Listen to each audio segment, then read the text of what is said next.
युवफ़ा अस्साबिरूना अजरहुम बिगैर हिसाब। खुदावंद मुताल डट जाने वालों को, सब्र करने वालों को जो अजर देगा वो बगैर हिसाब के होगा।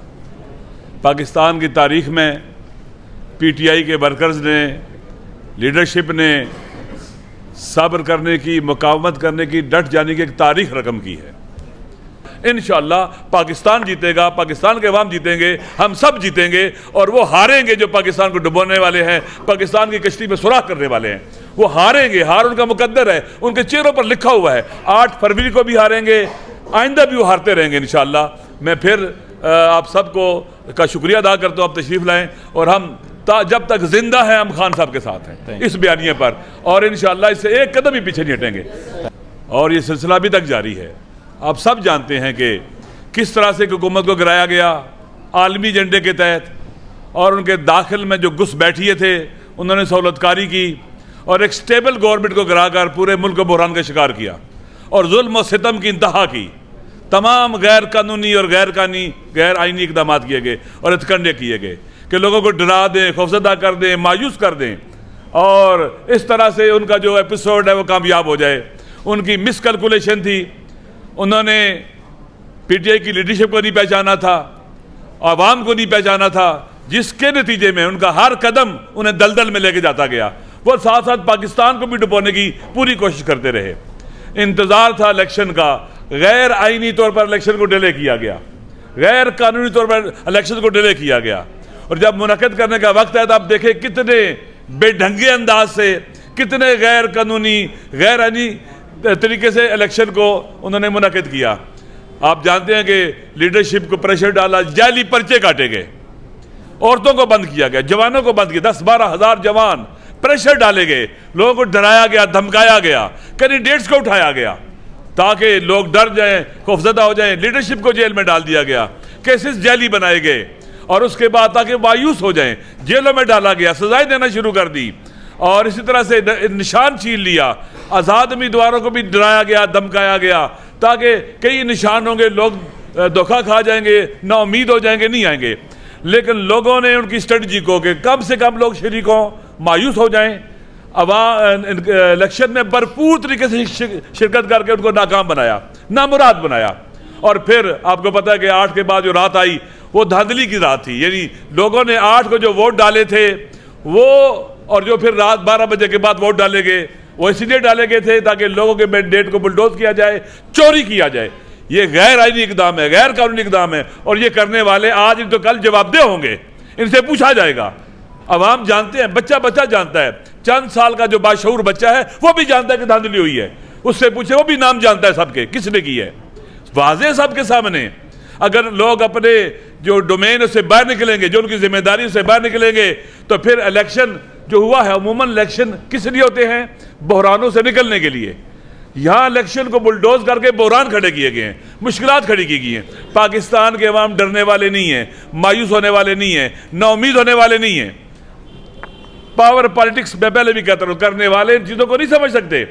वो चोरी शुदा मैंडेट को भी लेके फख्र महसूस करते हैं और बाज़ औक़ात कहते हैं कि धांधली हुई है, वो इसलिए कहते हैं कि उनके हक में जो डकैती डाका डलना चाहिए था वो कम डला है और उनको तकलीफ है कि छोटी डकैती हुई है। पाकिस्तान के अवाम ने जिनको रद्द कर दिया, जिनको ठुकरा दिया, उनको मुसल्लत करने की कोशिश की जा रही है। देखिए स्ट्रेटजी में कहते हैं कि फेलियर को रीइंफोर्स नहीं करना चाहिए। इन्होंने एक स्टेबल गवर्नमेंट को गिराकर PDM की शक्ल में एक फेलियर को रीइंफोर्स किया, स्ट्रेटजी गलती थी, शिकस्त खाई। अब फिर दोबारा फेलियर को रीइंफोर्स कर रहे हैं, बदतरीन शिकस्त खाएंगे और रुसवा होंगे।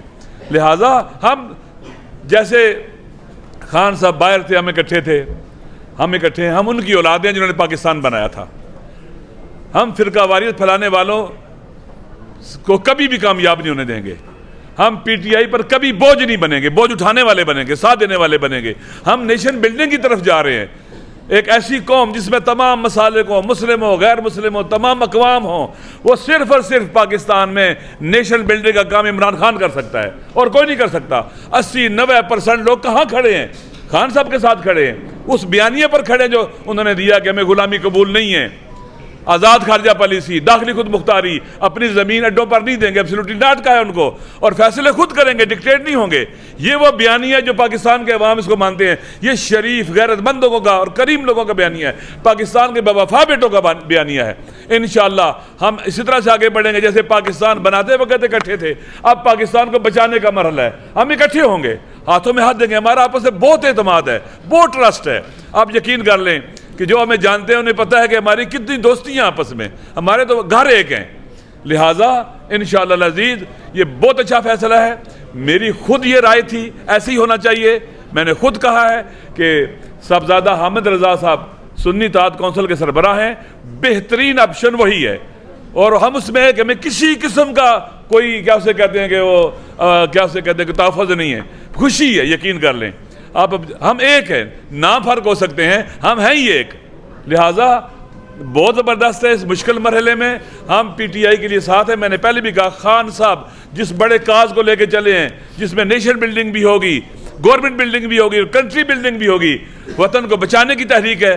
हम वतन के लिए जान दे सकते हैं, इस रास्ते में खून अपना दे सकते हैं, हम पीछे नहीं हटेंगे और ताकतवर तरीके से आगे बढ़ेंगे और हर फोरम पर ये जंग लड़ेंगे। जो जेलों में डाले हुए हैं ये बेगुनाह हैं, झूठे और जाली पर्चे हैं, चाहे वो कई हज़ार जवान जो जेलों में बंद हैं, चाहे वो लीडरशिप जो जेलों में बंद है, चाहे खान साहब हैं। घटिया तरीके से आपने FIR काटी हैं और ये नहीं होना चाहिए था।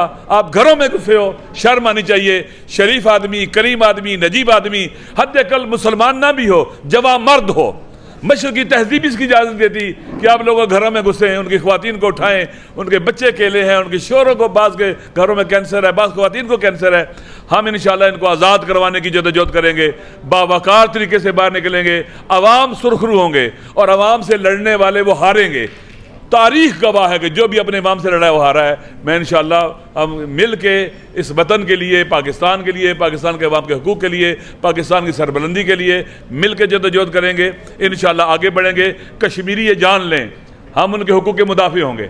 पाकिस्तान के हारी, मजदूर, मजलूम जो भी है पाकिस्तान में, जिसको हुकूक नहीं मिले, हम उनके तर्जुमान होंगे और इंशाअल्लाह अज़ीज़ खूबसूरत पाकिस्तान बनाएंगे। खूबसूरत गुलदस्ता बनेगा मुख्तलिफ अक़वाम का, लिसानियात का, मज़ाहिब का और मसाले का इंशाअल्लाह। और फ़कत यहीं ये हो सकता है और कहीं नहीं हो सकता। इंशाअल्लाह पाकिस्तान जीतेगा, पाकिस्तान के अवाम जीतेंगे, हम सब जीतेंगे और वो हारेंगे जो पाकिस्तान को डुबोने वाले हैं, पाकिस्तान की कश्ती में सुराख करने वाले हैं। वो हारेंगे, हार उनका मुकद्दर है, उनके चेहरों पर लिखा हुआ है। 8 फरवरी को भी हारेंगे, आइंदा भी वो हारते रहेंगे इंशाअल्लाह। मैं फिर आप सबको का शुक्रिया अदा करता हूँ, आप तशरीफ़ लाएँ और हम जब तक जिंदा है हम खान साहब के साथ हैं इस बयानिए पर, और इंशाअल्लाह इससे एक कदम भी पीछे नहीं हटेंगे।